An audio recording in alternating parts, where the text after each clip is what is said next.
ঘুরতে কে না ভালোবাসে? ৮ থেকে ৮০ বছরের সবাই এই যে প্রতি রবিবার হলে ঘুরতে বেরোই, আর কিছু পাবলিক আছে এটা নিয়েও সমালোচনা শুরু যায়, আরে বাবা আমি বেরোচ্ছি আমার বরের সঙ্গে, এখন বেরোবো না তো কখন বেরোবো, বয়স হলে?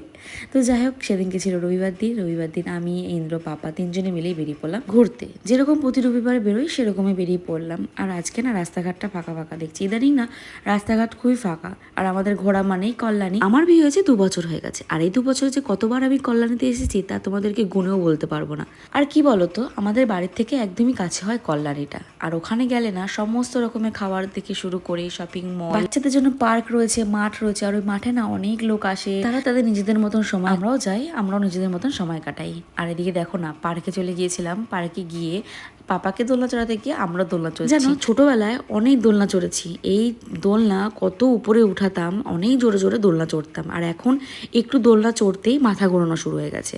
তো যাই হোক, এদিকে আমার পাপা দেখো একা একাই দোল খাচ্ছে। পার্কে থেকে বেরিয়ে আমরা চলে গিয়েছিলাম যে কল্যাণী আসলে আমি যেখানে যাই সুইট কর্ন খেতে, সেখানেই।